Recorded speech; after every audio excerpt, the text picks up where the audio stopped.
pessoal, sejam muito bem-vindos ao nosso podcast Castelo de Areia. Hoje esse podcast tá muito tagarela, né não, Jéssica? Muito. A gente adora, né? Gostamos pouco de falar, mas enfim. Eu sou a doutora Betina Moreira, pediatra, e hoje a gente vai falar sobre um assunto mega especial, o desenvolvimento da fala dos bebês. É um assunto de muita importância. Eu também sou a doutora Jéssica Tagarela Pinha, kkk. E a gente tá aqui, obviamente, com uma convidada super especial, super importante, para falar do desenvolvimento, não só da fala, né, mas da linguagem como um todo, porque faz parte da comunicação, de como a criança se entende com o meio, com o mundo. E é por isso que a gente trouxe hoje, nossa mais que especial, Renata Retondi. Oi. Seja bem-vinda. Seja muito bem-vinda, Renata. Obrigada. Vocês sabem que eu queria muito estar aqui, gente. É uma felicidade muito grande estar aqui com vocês para falar de um assunto que é muito importante. Desenvolvimento de fala é aquilo que eu bato sempre muito o martelo, de que muitas famílias não sabem o que fazer e que precisam saber. E eu amo poder falar de desenvolvimento, né, gente? Gente, vamos começar então do início. Rê, fala um pouco aí pras pessoas como que você trabalha, porque às vezes tem gente que não sabe, né? Então, se apresenta aí pras pessoas, fala como que você trabalha, fala um pouquinho de você. Então, eu sou a mãe da Ana Luísa e do Pedro. Importantíssimo. Ana Luísa é grande, gente. Pedro pequeno, olha só. São 2 filhos únicos que eu tenho. Eu sou formada há muitos anos e eu sempre trabalhei com criança, né? Eu sempre me vi ali. Gosto de atender adulto, né, gente? Mas criança é o que eu amo.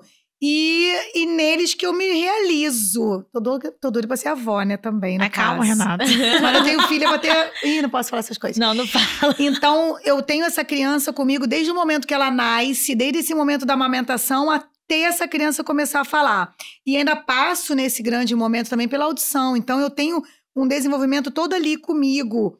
E eu amo poder atender em todas essas áreas e fechar todo um diagnóstico quando tem necessidade. Mas atendo adultos também, mas a criança é o que eu amo. É o seu foco, né? E aí conta pra gente já como é que deve ser a abordagem, pensando, né, em estruturas futuras. Como é que deve ser essa abordagem? Ainda na maternidade a criança já faz o teste da linguinha, mas a gente sempre acaba pedindo um reteste, não é, Rê? Hoje nós temos alguns exames que são obrigatórios, né? E aí dentro da fonoaudiologia eu tenho como aptidão e capacitação, na verdade, de fazer 2 exames, que é o teste da orelhinha e da linguinha. O teste da orelhinha e da linguinha são os 2 exames que... Orelhinha para ver se essa criança nasceu com perda de audição e linguinha para ver se essa criança nasceu com a linguinha presa, né?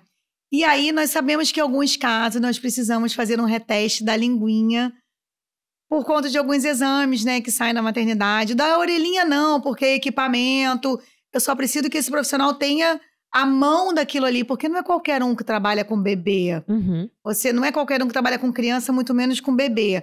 Então, o teste da orelhinha é aquilo. Passou, falhou. Nasceu ouvindo, não ouvindo, mas aí a gente tem um reteste. Tem um outro caminho a seguir. Mas a linguinha não, né? Hoje a gente tem que retestar. Então, é bom falar da fonoaudiologia, porque muito se pensa assim, fono para bebê? Fono para bebê. Até gravamos. Isso aí. Agora pro nosso Instagram do Espaço Vida. Sim. O que faz uma fono de bebê. Sim. Então, não tem que pensar só em fono para...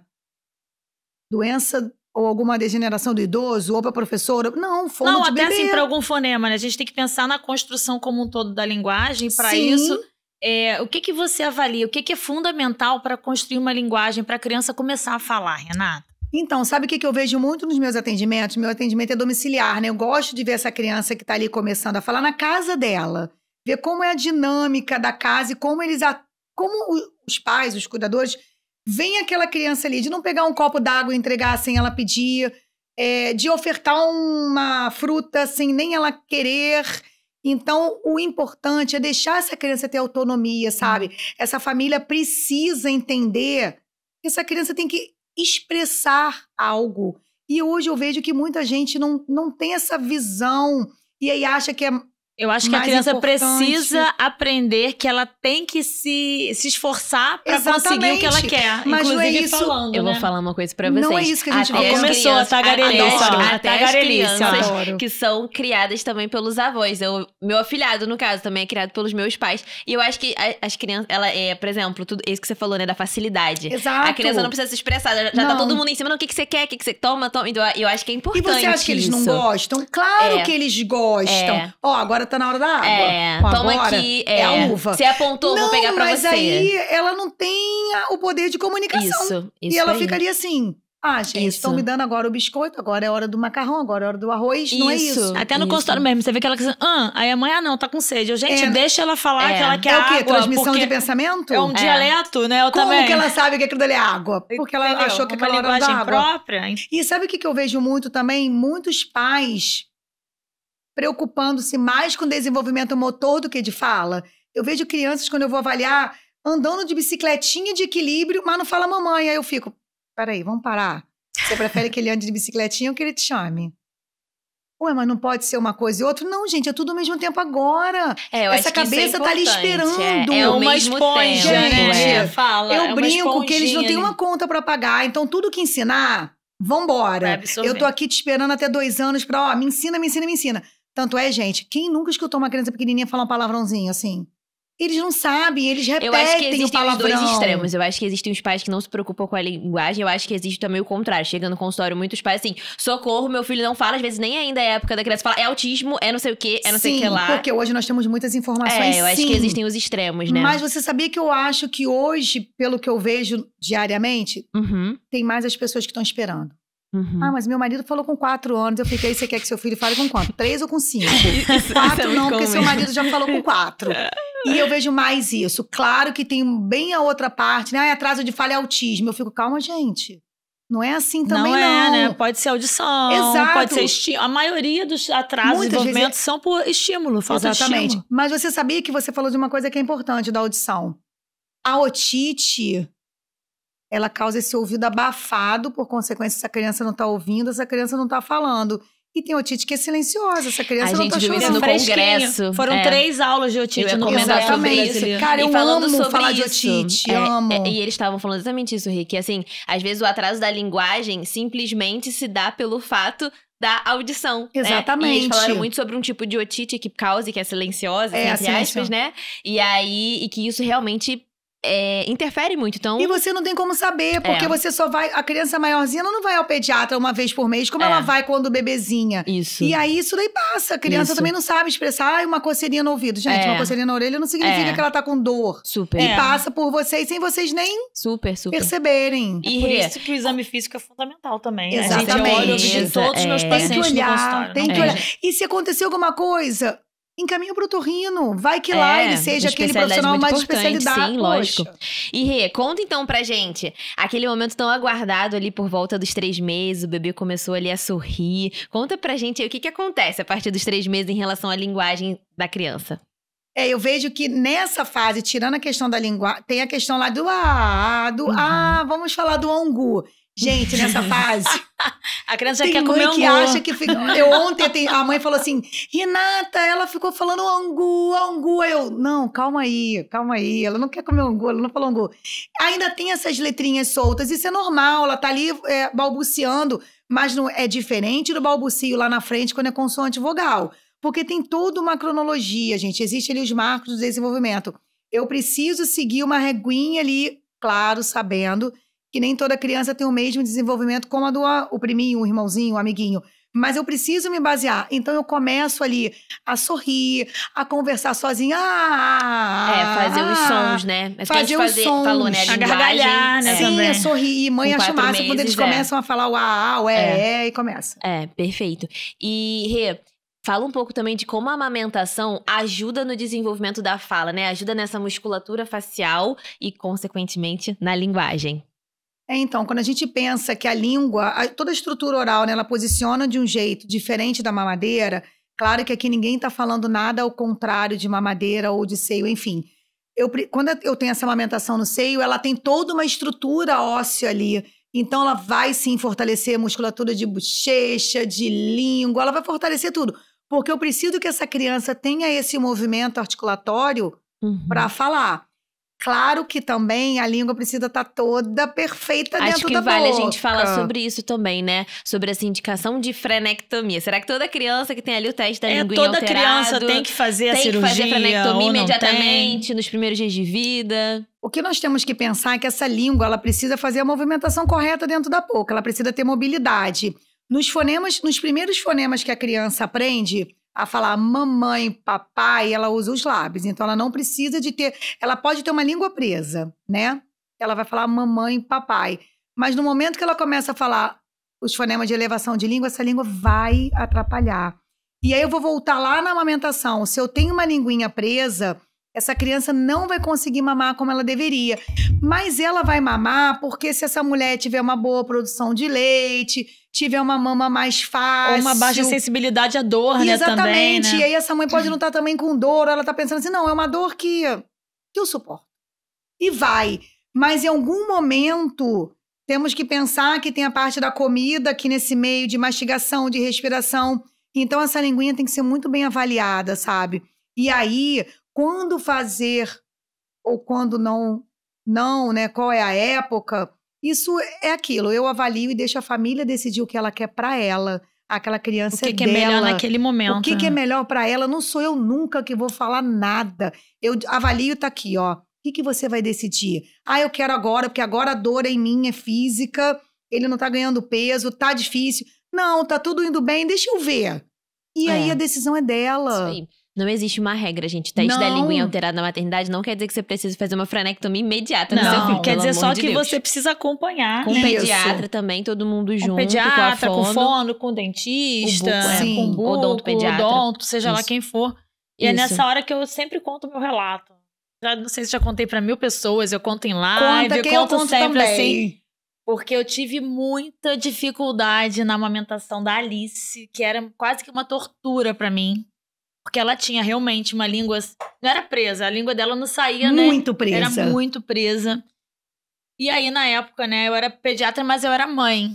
Ali você é mãe, dando E porta aí, pra dentro. não me sentia assim tão acolhida na época.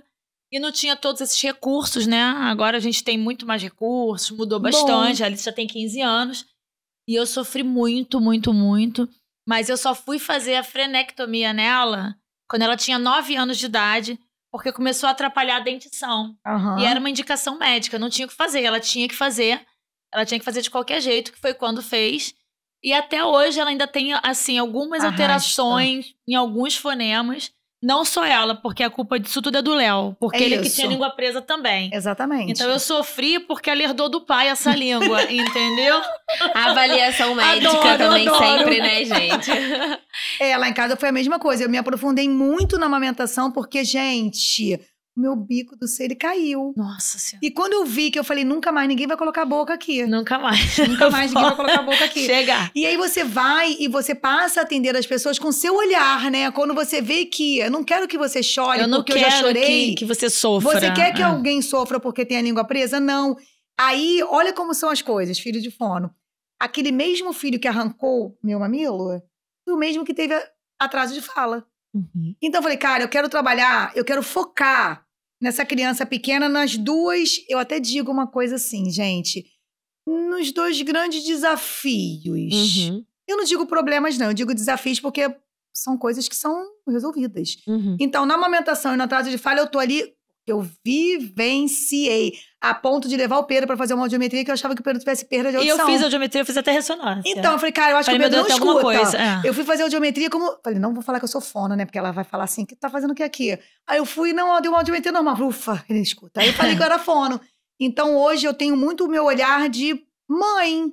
Você se coloca no lugar do paciente, paciente, no né? lugar da mãe, me coloco. E, assim, vamos falar assim também em termos práticos agora, né? O que a gente pode fazer pra estimular a fala das crianças?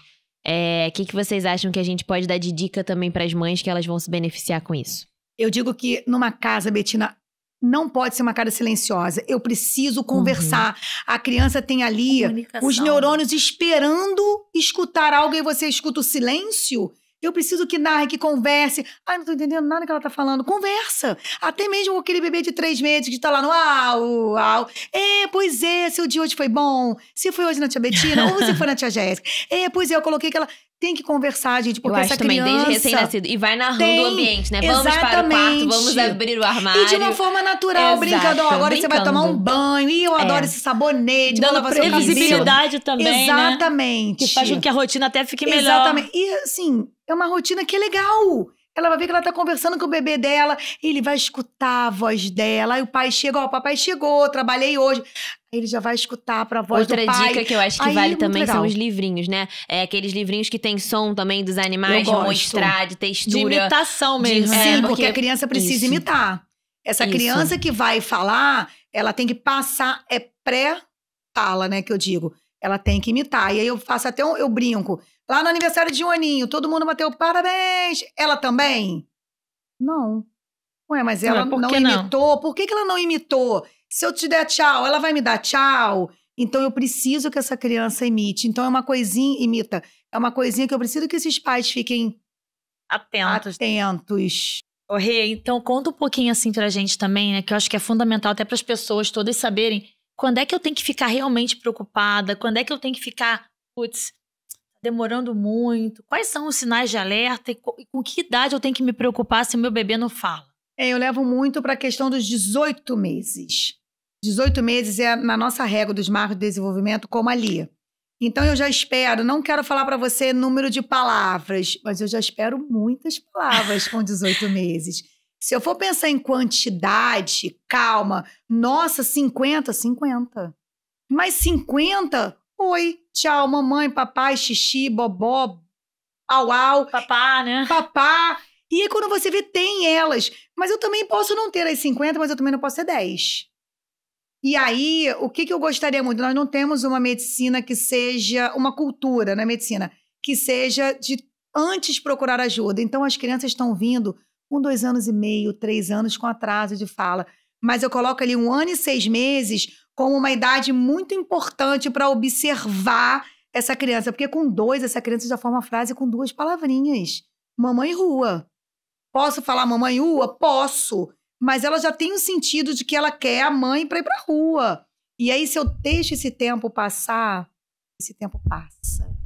E eu acho que também observar, gente, não só a fala em si, né? Mas também o corporal, né? A linguagem, a comunicação da criança como um todo é muito interação importante. da criança, né? Sim, Durante o processo de comunicação linguagem. como um todo. Exatamente. Porque a linguagem é processar também aquilo que a criança tá entendendo. Não só a Exatamente. fala, né? É a linguagem, exatamente. Não é só a fala, né? Então, eu acho que isso também é um sinal de alerta importante, né? Sim, até Ver porque... como a criança interage com o meio, como interage com você, se te olha nos olhos, se demonstra o que ela quer. Exatamente. Isso é importante, né? Isso, e não entregar tudo de mão beijada pra criança, Isso aí. né, gente? Deixa ela conquistar o lugar dela. Deixa ela, estimula ela, deixa ela é um ser pensante. Super. Deixa ela ser ela, né? Deixa eu falo, ela ser deixa ela. a criança ser criança. Sim, você oferece tudo, ela não tá conseguindo nem ser.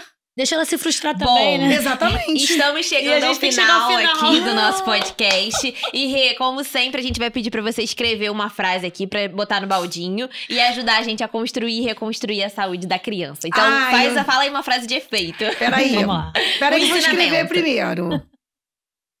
Eu tenho um bordão. E eu adoro. Vamos lá, aponta aqui pra câmera. Atraso de fala não se espera. Isso aqui, ó, quando você ouvir isso, você vai lembrar de mim. Boa, Rê. Bota ali no baldinho pra Coloca gente. no baldinho. Foi um prazer, Rê, estar aqui com Ai, você. amei. Muito obrigada por ter vindo. A gente vai deixar agora no final nossos arrobas. @doutora Betina Moreira Costa. @doutora Jéssica Pinha. E @fono para seu filho. E espaço vida, underline.